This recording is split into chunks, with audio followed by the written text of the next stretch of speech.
श्री शिवाय नमस्तुभ्यम। हर हर महादेव। दोस्तों, पूज्य गुरु जी ने अभी अपनी कल की शिव महापुराण की कथा मैं मंगलवार के दिन किया जाने वाला 11 गेहूं के दाने का एक ऐसा विशेष उपाय बताया है जो उन्होंने आज तक अपनी किसी भी कथा में नहीं बताया है। पूज्य गुरु जी ने कहा कि जब आपके हाथ तंग चल रहे हो, जब रुपये पैसे कहीं से प्राप्त ही ना हो पा रहे हो, जीवन में चारों तरफ से सिर्फ और सिर्फ परेशानियां आ गई हो, उनसे बाहर निकलने का कोई रास्ता ना दिखाई दे रहा हो, तो 1 जुलाई 2025 मंगलवार के दिन कर लेना 11 गेहूं के दाने वाला ये उपाय होगी। हर मनोकामना पूरी मिलेगी, सभी दोषों से मुक्ति, इतना धन आएगा कि संभाले नहीं संभलेगा। माता लक्ष्मी जी और महादेव जी के आशीर्वाद से पूरे साल धन बरसता रहेगा। दोस्तों, जैसा कि आप सभी लोग जानते हैं कि 1 जुलाई 2025 यानी मंगलवार को पड़ रही है आषाढ़ महीने की षष्ठी तिथि। और दोस्तों, यह वह तिथि है जो आषाढ़ महीने में पड़ने वाली सबसे बड़ी और आषाढ़ महीने की पहली षष्ठी तिथि है, क्योंकि यह मंगलवार के दिन पड़ रही है और हमारे हिंदू धर्म में इसका बहुत ही बड़ा और विशेष महत्व होता है। पूज्य गुरु जी ने कहा है कि अगर कभी भी मौका लग जाए और आषाढ़ महीने की षष्ठी तिथि मंगलवार को पड़ जाए तो आप लोगों को सिर्फ और सिर्फ 11 गेहूं के दाने वाला उपाय तो अवश्य ही करना चाहिए, क्योंकि इन दोनों तिथियों का संयोग बहुत ही कम आता है। इसी के साथ दोस्तों, गुरु जी ने कहा है कि जब भी आषाढ़ महीने की षष्ठी तिथि पड़े तो आप लोगों को सिर्फ और सिर्फ 11 गेहूं के दाने वाला उपाय तो अवश्य करना चाहिए। यह उपाय इतना खास है कि अगर आपने सही मुहूर्त पर सही क्रिया अनुसार 11 गेहूं के दाने वाला यह उपाय कर लिया, जो प्राचीन काल के समय का महा उपाय है, तो मान के चलिए दोस्तों, महादेव जी के आशीर्वाद से आपके जीवन का कितना ही बड़ा दुख हो, उससे आपको मुक्ति मिल जाएगी। आपकी कोई भी मनोकामना हो, मान लीजिए आप नौकरी की तैयारी कर रहे थे तो आपकी नौकरी लग जाएगी, आपका बंद पड़ा व्यापार चल पड़ेगा। और दोस्तों, आप जिस बीमारी से आप बहुत दिनों से परेशान थे, उस बीमारी से आपको मुक्ति मिल जाएगी। आपके जीवन में धन आना शुरू हो जाएगा, आपके जीवन में धन आने के नए नए रास्ते खुल जाएंगे। और मान के चलिए दोस्तों, फिर आपको किसी भी प्रकार की परेशानी का सामना नहीं करना पड़ेगा। इसीलिए दोस्तों, 1 जुलाई मंगलवार षष्ठी के दिन आप लोगों को इस वाले उपाय को जरूर कर लेना है। भले ही आपने पूरे साल भर इस उपाय को न किया हो, पर अगर आपने इस आषाढ़ महीने में पड़ने वाली षष्ठी के दिन अगर इस वाले उपाय को कर लिया, तो आपको इस उपाय को करने का वह फल मिलेगा जिसकी आपने कभी कल्पना भी नहीं करी होगी। इसीलिए आप लोग इस गेहूं वाले उपाय को एक बार जरूर कर लेना, ताकि आप लोगों के हाथ से यह मौका ना जा सके और आपको इस उपाय को करने का फल मिल सके। दोस्तों, यह उपाय पंडित जी ने अपनी अभी की ही शिव महापुराण की कथा में बताया है, जो इस उपाय को आज हम आपको बहुत अच्छे से समझाने वाले हैं। इस वीडियो को देखने के बाद इस उपाय को समझने के लिए आपको कोई और वीडियो को देखने की जरूरत नहीं पड़ेगी। तो दोस्तों, इस उपाय को आपको कैसे करना है, कब करना है, कहां पर करना है, और उपाय को करते समय आपको किन किन गलतियों को नहीं करना है और आपको किन किन बातों का ध्यान रखना है, ये सारी जानकारी हम आपको इस वीडियो में देंगे। तो चलिए भक्तों, उपायों को शुरू करते हैं। अगर आप भी चाहते हैं कि महादेव जी का आशीर्वाद आप पर सदैव बना रहे, तो वीडियो को लाइक करें, चैनल को सब्सक्राइब करें और कमेंट बॉक्स में हर हर महादेव जरूर लिखें। और अपने फायदे के लिए, गरीबी दूर करने के लिए इस वीडियो को पूरा देख कर जाना। यदि आज आपने वीडियो को बीच बीच में से देखा, काट काट कर देखा, तो जीवन में आपको कभी सफलता हासिल भी नहीं होगी। देखिए दोस्तों, यह 1 जुलाई मंगलवार षष्ठी का दिन यह इतना खास होता है, इतना महत्वपूर्ण होता है। देखा गया है कभी कभी बड़े बड़े पूजा पाठ अनुष्ठान से जो मनोकामना पूर्ण नहीं होते, वह 1 जुलाई मंगलवार के दिन एक छोटे से उपाय करने से ही आपकी मनोकामना पूर्ण हो जाती है। अब हम समझते हैं इस वाले उपाय को हमें करना किस समय है। इस 11 गेहूं के दाने वाले उपाय को हमें इस मंगलवार के दिन करना किस समय है। तो देखिए, इस उपाय को करने का जो समय है वह सुबह का समय है और शाम का समय भी है। अब देखिए, यहां पर हम मुख्य रूप से सुबह का समय नहीं बोलेंगे, क्योंकि 1 जुलाई मंगलवार षष्ठी का दिन है और इस दिन प्रदोष काल के समय का बहुत महत्व होता है। बाकी अगर सुबह के समय भी करेंगे तो भी अच्छा होगा, उसमें कोई भी दिक्कत वाली बात नहीं है। तो चलिए जानते हैं इस विशेष उपाय के बारे में। लेकिन उससे पहले एक प्रार्थना, अगर आप इस चैनल पर नए हैं तो आप इस वीडियो को लाइक करें, चैनल को सब्सक्राइब करें और कमेंट बॉक्स में आप अपनी राशि या अपना नाम जरूर डाल दें, क्योंकि हम राशि से जुड़ा भाग्य भी बताते हैं और भाग्य में चल रही परेशानियों को दूर करने के लिए वह आसान से आसान उपाय भी बताते हैं। तो चलिए अब हम अपने सबसे पहले उपाय की बात कर लेते हैं। देखो, गुरुजी ने कहा है कि अगर मंगलवार के दिन षष्ठी तिथि पड़ जाए तो इस दिन आपको 11 गेहूं के दाने वाला उपाय तो अवश्य ही करना चाहिए। देखो, यह उपाय, यदि आपके जीवन में कर्जा बहुत अधिक है, आपके जीवन में संकट बहुत अधिक रहते हैं, आपके ऊपर बहुत अधिक विपदा आ रही है, बार बार आपको अपने व्यापार में और अपने धन में हानि देखने को मिल रही है, यानी कि आपको प्रत्येक कार्य में हानि हो रही है, तो आपको यह उपाय करना चाहिए। देखिए, इस उपाय के लिए आपको 11 गेहूं के दाने आपको लेने हैं। ठीक है, 11 दाने लेने के बाद में आपको जरूरत होगी चावल के दानों की। 11 चावल के दाने और 11 गेहूं के दाने, और चावल के दाने खंडित नहीं होने चाहिए। अब आप कहोगे, भैया गेहूं कहां से लेने हैं? देखो आपको किसी भी किराना स्टोर पर गेहूं के दाने आपको आसानी से मिल जाएंगे, जाकर ले लेना, ठीक है ना। 11 गेहूं 11 चावल के दाने लेने हैं। साथ ही साथ आपको एक तांबे का लोटा लेना है और उस तांबे के लोटे में आपको जल भरना है। जल आपका खुद के घर का होना चाहिए, मंदिर का नहीं होगा। अब आप ये सब सामग्री लेकर पहुंच जाओगे महादेव के शिवलिंग के पास में। शाम के टाइम पे प्रदोष काल में देखो, जब आप ये उपाय कर रहे हो तो अपना फेस रखना उत्तर दिशा, नॉर्थ डायरेक्शन की तरफ। अब यहां पर जो मैं आपको क्रम बताने जा रहा हूं ना, उस मेरे क्रम को बहुत ध्यान से सुनिए।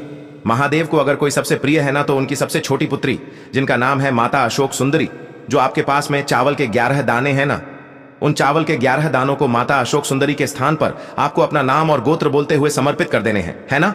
और चावल के दानों को रखने के बाद में जो आपके पास में तांबे का लोटा है ना, उस तांबे के लोटे को कहीं पे भी हम जल नहीं चढ़ाएंगे। सिर्फ और सिर्फ माता पार्वती का जो हस्तकमल आपको दिख रहा है, यहीं पे गोल गोल आपको समर्पित करना है, उसी जल को, और कहीं नहीं। ना तो माता अशोक सुंदरी के स्थान पर, ना तो शिवलिंग के ऊपर, सिर्फ आपको यहां पे गोल गोल जलाधारी पर आपको उस जल को समर्पित करना है। अब आपके पास में बचे हुए हैं 11 गेहूं के दाने, और बचे हैं उन्हीं 11 गेहूं के दाने को आपको अपनी मनोकामना, अपने विशेष कहते हुए महादेव के शिवलिंग के ऊपर अगर आप मंगलवार के दिन प्रदोष काल में समर्पित कर देते हैं, तो आपकी जो भी मनोकामनाएं होंगी, जो भी विश होंगी, महादेव पूरी जरूर करते हैं। अन्न को समर्पण करने से, उस खासकर गेहूं को समर्पण करने से हमारी इच्छाएं पूरी होती हैं। और अगर वह दिन मंगलवार षष्ठी का दिन हो, तब तो इससे सुंदर संयोग कुछ भी नहीं हो सकता। आपकी इच्छाओं को पूरा करने के लिए बहुत स्पेशल, बहुत प्यारा सा उपाय आप सभी को जरूर करना है। ध्यान में रखिएगा, यह उपाय प्रदोष काल में करना है। देखो गुरुजी ने कहा है, भगवान शिव के शिवलिंग पर 33 कोटि देवी देवताओं का वास होता है। अगर हम शिवलिंग के सामने कुछ भी उपाय करते हैं तो हमारे सभी देवी देवता हमसे खुश हो जाते हैं। यह उपाय आपको अवश्य करना है। देखो सुबह के टाइम नहीं कर सकते, ठीक है। अब बात करते हैं अगले उपाय की। देखिए, इस उपाय के लिए आपको मात्र 1 लौंग का जोड़ा लेना है, यानी कि 2 फूल वाली लौंग लेनी है।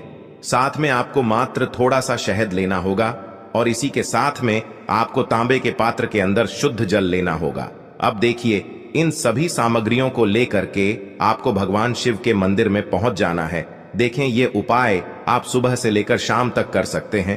तो वो सबसे पहले तो आपके पास जो 2 फूल वाली लौंग हैं, उन्हें आपको शहद के अंदर अच्छे से डुबोना है, यानी कि दोनों लौंग पर आपको अच्छे से शहद का लेपन कर देना है। अब आपको जो आपके पास एक लोटा जल है, सबसे पहले तो उसे शिवलिंग पर धीरे धीरे समर्पित करना है और श्री शिवाय नमस्तुभ्यम इस मंत्र का जाप करते हुए समर्पित कर देना है। अब आपके पास जो 2 फूल वाली लौंग है, शहद से उसे आपको शिवलिंग पर अर्पित करना है और आपको प्रार्थना करनी है कि जीवन में जो रोग की स्थिति है वे समाप्त हो, जीवन के जो संकट और समस्याएं हैं वह सभी समाप्त हो, जीवन से जो कर्ज की समस्या है वह समाप्त हो। इस प्रकार से प्रार्थना करते हुए यह जो 2 फूल वाली लौंग ही शहद संयुक्त, इससे आपको शिवलिंग पर अर्पित कर देनी है। आपकी जो भी समस्या होगी इस मंगलवार के दिन अवश्य ही समाप्त हो जाएगी। तो इस प्रकार से आपको पहला उपाय करना है। अब हम बात कर लेते हैं दूसरे उपाय के बारे में। देखिए, देखो, यह उपाय आपके लिए सर्वश्रेष्ठ होने वाला है। देखिए, इस उपाय के लिए आपको मात्र 5 हरे मूंग के दाने आपको साबुत लेने हैं, खंडित नहीं होने चाहिए। इस बात का ध्यान रखें। और इसी के साथ मैं आपको एक तांबे के पात्र के अंदर अपने घर से शुद्ध जल ले लेना है। अब दोस्तों, इन सभी सामग्रियों को लेकर के आपको सीधे पहुंच जाना है भगवान शिव के मंदिर में। देखिए, इस उपाय को भी आप सुबह भी कर सकते हैं और शाम के समय में भी कर सकते हैं। देखिए, भगवान शिव के मंदिर में पहुंचने के बाद आपके पास जो 5 हरे मूंग हैं, उनमें से पहला जो हरा मूंग है, आपको शिवलिंग के सामने जो नंदी महाराज होते हैं और उनका जो पैर उठा हुआ होता है, वहां पर आपको पहला हरा मूंग समर्पित कर देना है और आपको ओम नमः शिवाय इस मंत्र का जाप कर लेना है। फिर आपको दूसरा हरा मूंग लेना है और शिवलिंग पर जो श्री गणेश जी वाला स्थान होता है, वहां पर आपको यह दूसरा हरा मूंग समर्पित कर देना है, यानी कि शिवलिंग के सीधे तरफ आपको ये दूसरा हरा मूंग समर्पित करना है। और फिर आपको ओम नम शिवाय या फिर श्री गणेशाय नम इस मंत्र का जाप कर लेना है। तीसरा हरा मूंग का दान आपको भगवान शिव की सबसे प्रिय पुत्री माता अशोक सुंदरी वाले स्थान पर समर्पित करना होगा। शिवलिंग की जो जलाधारी होती है, जहां से जल बह करके आता है, उसी जलाधारी के बीच में जो कहीं कहीं उठी हुई लाइन होती है सांप की आकृति के रूप में, वहीं पर आपको तीसरा हरा मूंग समर्पित करना है और फिर आपको ओम नमः शिवाय इस मंत्र का जाप कर लेना है। अब दोस्तों चौथा जो हरा मूंग है उसे आपको भगवान कार्तिकेय जी का जो स्थान होता है शिवलिंग पर, वहां पर आपको ये चौथा हरा मूंग का दाना समर्पित कर देना है और आपको ओम नमः शिवाय इस मंत्र का जाप कर लेना है। अब दोस्तों आपके पास जो पांचवा और अंतिम हरा मूंग बचा हुआ है उससे आपको उससे जल के पात्र के अंदर डाल देना है और इस हरे मूंग से युक्त जल से आपको भगवान शिव के शिवलिंग का अभिषेक कर देना है। जल आपको बिल्कुल धीरे धीरे समर्पित करते जाना है और लगातार आपको शिव महापुराण के मूल मंत्र श्री शिवाय नमस्तुभ्यम इस मंत्र का जाप करते रहना है। फिर आपको शिवलिंग के सामने बैठकर, यदि आप अपने बच्चों के लिए ये उपाय कर रहे हैं, यदि आप अपने बच्चों की बुद्धि ज्ञान और विवेक के लिए उपाय कर रहे हैं, तो उसके लिए आपको प्रार्थना कर लेनी है, या फिर व्यापार में वृद्धि करने के लिए ये उपाय कर रहे हैं तो उसकी कामना करते हुए आपको प्रार्थना कर लेनी है, या फिर अपनी नौकरी के लिए कर रहे हैं, या फिर अपने इंटरव्यू के लिए, या फिर धन की प्राप्ति के लिए कर रहे हैं। जिस भी कामना के लिए आप उपाय कर रहे हैं उसे परिपूर्ण करने के लिए आपको महादेव से प्रार्थना कर लेनी है और फिर आपको वापस अपने घर आ जाना है। पूज्य गुरु जी ने कहा है कि जो भी व्यक्ति इस उपाय को कर लेता है तो यकीन मानिए आपके जीवन की जो सारे संकट, कष्ट और बाधाएं ही वो सभी समाप्त होंगे। अब हम बात करते हैं अगले उपाय की। इस उपाय के लिए आपको एक दीपक लेना है। दीपक आप मिट्टी का भी ले सकते हैं और शुद्ध आटा मढ़कर उसका दीपक भी आप तैयार कर सकते हैं। दीपक के अंदर गोल बाती का प्रयोग करना है और दीपक के अंदर आपको शुद्ध घी का प्रयोग करना है। इसी के साथ मैं आपको मात्र एक फूल वाली लौंग लेनी होगी। अब यह एक दीपक और एक फूल वाली लौंग लेकर के सीधा आपको पहुंचना होगा बरगद के वृक्ष के वहां पर। देखिए, सबसे पहले तो आपके पास जो एक फूल वाली लौंग है उससे आपको बरगद के वृक्ष की जड़ में समर्पित करना है। देखिए, अगर आपके जीवन में कोई भी बड़ा संकट आने वाला है, कोई भी बड़ा कष्ट आने वाला है, तो वह इस उपाय के माध्यम से दूर होने वाला है। महादेव की विशेष कृपा रहेगी कि जो भी संकट आपके जीवन में आने वाला होगा वह भी दूर हो जाएगा। तो आपको एक लौंग समर्पित करनी है बरगद के वृक्ष की जड़ में, और वहीं पर आपको जो है गोल बाती वाला दीपक जो आप लेकर के गए हैं उससे भी वहां पर प्रज्वलित कर देना है। वटकेश्वर महादेव का स्मरण करते हुए देखिए, जब भी आपको जीवन में इस साल लगने लगे कि आपके जीवन में कुछ भी अच्छा नहीं चल रहा है, तब भी आप कोई उपाय करना है तो इस प्रकार से आपको ये उपाय करना है। अब हम जान लेते हैं चौथे विशेष उपाय के बारे में। देखें, यदि आपके विवाह में, शादी में कोई भी समस्या आ रही है, यदि आपका जो कर्ज है वह दिन पर दिन बढ़ते ही जा रहा है, तो आपको ये चमत्कारी उपाय करना चाहिए। कोई भी समस्या अगर जीवन में है तो उसे दूर करने के लिए आप कोई उपाय करना चाहिए। मंगल दोष से जुड़ी हुई समस्या भी है तब भी आपको ये उपाय करना चाहिए। देखिए, इस उपाय के लिए आपको एक तांबे के पात्र के अंदर अपने घर से शुद्ध जल लेना है और इसी के साथ में आपको एक चुटकी लाल चंदन लेना होगा। अब आपको क्या करना है कि जो लाल चंदन आपने लिया है उसे आपको उससे जल के पात्र के अंदर डाल देना है और ये जल्द जो है आपको लाल चंदन से युक्त तैयार कर लेना है। और ये लाल चंदन से युक्त जल आपको भगवान शिव के मंदिर में लेकर के पहुंचना है। लेकिन ये उपाय भी आप सुबह से लेकर के शाम तक कर सकते हैं।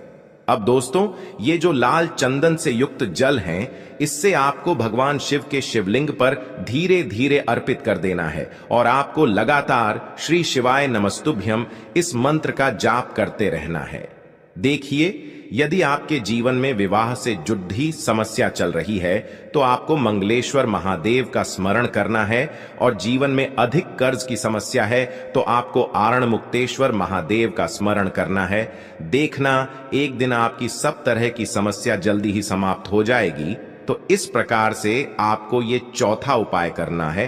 अब हम जान लेते हैं अंतिम और पांचवें उपाय के बारे में। देखिए, मंगलवार का दिन है और हनुमान जी भगवान शिव के रुद्र अवतार हैं, तो यह उपाय और भी खास हो जाता है। तो ये जो उपाय है विशेषकर आपको हनुमान जी के वहां पर ही करना होगा। देखिए, जब भी आपको ऐसा लगने लगे कि आपके जीवन में जो कर्ज है वह समाप्त ही नहीं हो पा रहा है, दिन प्रतिदिन बढ़ते ही जा रहा है, कष्ट जो है वह दिन प्रतिदिन बढ़ते ही जा रहे हैं, कष्ट जो है वह समाप्त ही नहीं हो पा रही है, यानी कि जीवन में जब भी कोई विपदा आती है संकट आता है तो हमें संकट मोचन हनुमान जी के मंदिर में जाना चाहिए, लेकिन यह उपाय बहुत ही खास है। इस उपाय के लिए आपको एक चौमुख दीपक तैयार करना होगा। आपको एक दीपक लेना है, दीपक के अंदर 4 बातियां लगानी है। देखो, बाती के लिए आपको मोली वाला धागा आता है कलावा का, उसकी भी बना सकते हैं, या फिर आप सफेद रुई की जो बत्तियां हैं उन्हें भी बना सकते हैं। अब आपको लेना है एक कटोरी सरसों का तेल, और अब इस दीपक के अंदर या तो आपको चमेली का तेल डालना है, या फिर जो आपने एक कटोरी सरसों का तेल लिया है उसमें आपको सरसों का तेल डालना है। और इसी के साथ में आपको मात्र एक फूल वाली लौंग भी लेनी है। देखिए, अब जो ये दीपक है और लौंग है, इन दोनों का आपको हनुमान जी के मंदिर में लेकर के पहुंचना है। अब सबसे पहले तो ये जो चौमुखी दीपक है, इसे आपको हनुमान जी के सामने प्रज्वलित करना है। दीपक को प्रज्वलित करने के बाद आपको वहीं पर एक बार हनुमान चालीसा का पाठ करना है, या फिर आप आरणमोचक मंगल स्तोत्र का पाठ भी कर सकते हैं। अब आपके पास जो एक फूल वाली लोग है, उनसे आपको अपने सीधे हाथ में रखना है। आपको प्रार्थना करनी है हनुमान जी से कि जीवन की जो भी संकट है, विपदा है, वो सभी आपकी कृपा से दूर हो। और ये जो एक लौंग है, इससे भी आपको उससे चौमुखी दीपक के अंदर डाल देनी है और अपनी मनोकामना बोल देना है। गुरु जी कहते हैं कि कुछ दिनों में ही आपकी सब मनोकामना पूरी हो जाएगी। तो इस प्रकार से ये सुंदर सा और सरल सा उपाय करना है। बात करेंगे। देखिए, हम सभी के घरों में माता तुलसी का पौधा अवश्य ही होता है। तो देखिए, हमें तुलसी जी के पौधे से सबसे पहले तो 3 पत्ते तोड़ने हैं। देखो, एकादशी वाले दिन आपको तुलसी के पत्ते नहीं तोड़ने हैं। तो देखिए, तुलसी जी के आपको 3 पत्ते तोड़ लेने हैं, और इन तुलसी जी के पत्तों को तोड़ने के बाद आपको एक चुटकी हल्दी भी अपने साथ में लेनी है। हल्दी के अंदर आपको जल मिलाकर के पेस्ट के रूप में तैयार करना है, और इसी के साथ में आपको एक दीपक भी लेना होगा। दीपक आप मिट्टी का भी ले सकते हैं, आटे का भी ले सकते हैं, और इस दीपक में आपको शुद्ध घी डाल करके इसमें आपको लंबी रुई की बाती का प्रयोग करना है। देखिए दोस्तों, आपके पास है 3 तुलसी जी के पत्ते हैं। तो पहला जो तुलसी जी का पत्ता है, उस पर आपको सबसे पहले तो जो आपने हल्दी ली है उसकी एक बिंदी लगानी है। और पहला जो तुलसी जी का पत्ता है, आपके घर में भगवान विष्णु का चाहे कोई सा भी स्वरूप हो, चाहे लड्डू गोपाल जी का स्वरूप हो, या फिर भगवान कृष्ण की आपके मंदिर में प्रतिमा हो, या फिर भगवान श्री राम की प्रतिमाएं, उनके सामने आपको पहला तुलसी जी का पत्ता अर्पित करना है। अब देखिए दोस्तों, आपके पास जो 2 तुलसी जी के पत्ते हैं और आपके पास जो एक दीपक है, इन्हें आपको लेकर के पहुंचना है अपने ही घर में तुलसी जी के पौधे के पास में। देखिए, सबसे पहले तो आपके पास जो 2 तुलसी जी के पत्ते हैं, उन पर भी आपको हल्दी की एक बिंदी लगानी है, और उन दोनों ही तुलसी जी के पत्तों को आपको अपने घर में तुलसी जी के पौधे के वहां पर ही अर्पित कर देने हैं। और इस प्रकार से यह दोनों पत्ते भी तुलसी जी के पौधे के पास में अर्पित करने के बाद अंत में जो आपके पास एक लंबी बाती का दीपक है, इसे आपको तुलसी जी के पौधे के पास में ही प्रज्वलित कर देना है। जो भी व्यक्ति अपने ही घर पर इस प्रकार से तुलसी जी के 3 पत्तों का यह उपाय कर लेता है, तो उसका परिवार हमेशा खुश रहता है। उसके परिवार में कभी भी कोई भी संकट उत्पन्न नहीं होता है। और यदि आपके घर में जो